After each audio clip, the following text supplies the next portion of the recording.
Radiance have had a great track record, and I'm really interested in what they're doing with Transmission. I'm a little bit wary of this film. I wasn't quite sure if this one would land. And to be honest, Highway to Hell didn't really work for me all that well. On paper, it sounds great. A guy chases his kidnapped girlfriend into hell. It's a 90s cult film mixed with horror, comedy, action. It should be a slam dunk for me, the kind of movie that I should eat up and love. But it's missing something. It just never quite clicked for me. That way! She went that way. I offered her my finest cut of beef and she snubbed me. Vegetarian bitch! I love the idea. The concept is really good. You know, a man journeying into hell to capture his rescue his girlfriend from a bizarre underworld of crazy characters and weird creations. But there is just something that stops the film from being whole together. And I think part of that is the tonal issues. It's the biggest problem for me. It is all over the place, almost as if it can't decide what it wants to be. Does it want to settle into being a comedy? Does it want to lean more into the horror aspect? Does it want to be an action film? It just kind of drifts between all three without actually nailing any of them. And the weird factor doesn't have enough of appeal. Come to mama. Oh, baby. Oh. There are weird ideas here and some fun moments. Don't let me think as if this is completely devoid of any kind of interesting fact. It just never pushes these moments to become truly memorable. It feels like it's holding back where it should really be going all in, and it's an utter shame for this one. When you look at the performances in the film, they're fine, but they just don't have anything to really elevate the material. They match the tone, which is part of the problem. I think this world could have been a little bit weirder. The characters need to be a little bit more stoic, a little bit more straight-faced and stuck to one aspect. But when it moves to comedic scenes, they become a little bit more comedic. When it comes to the action sequences, they become a little bit more action hero orientated. It should just be a straight through line of this character who is always played the same way regardless of what he's in. It just sits in this comfortable middle ground where nothing really stands out. Your name is not in my book. Is there a black mark on your soul? I don't know what's happening here. The idea of the hell cop, of hell being an actual place that you can travel to, of people being stuck here in time, it has wonderful ideas and wonderful creativity. And I know the director, Ate de Jong, can do weird and funny and different. I love Drop Dead Fred.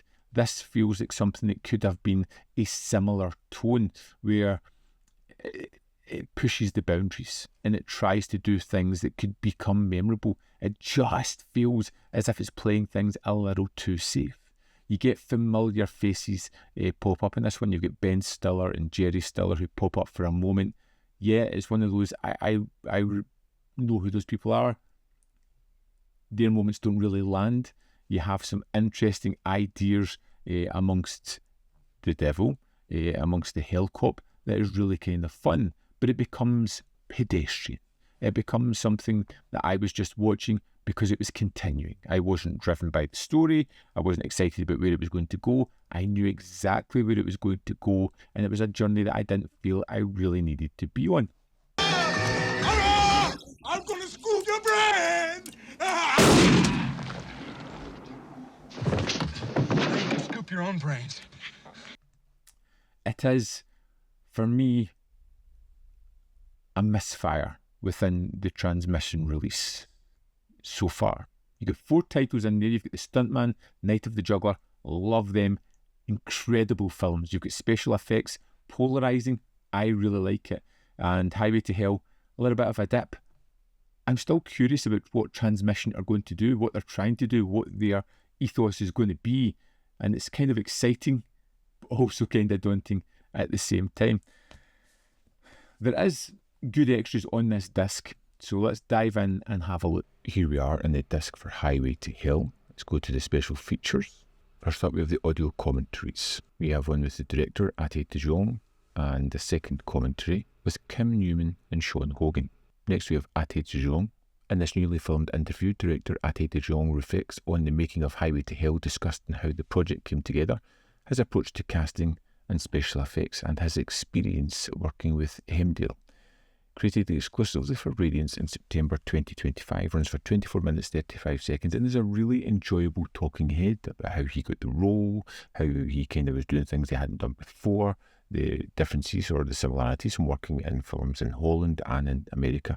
Really great talking head. Next we have Steve Johnson. Special effects artist Steve Johnson recounts his experience of being hired on to Highway to Hell, the inspiration for the Hell Cop makeup, and working with a young Ben Stiller.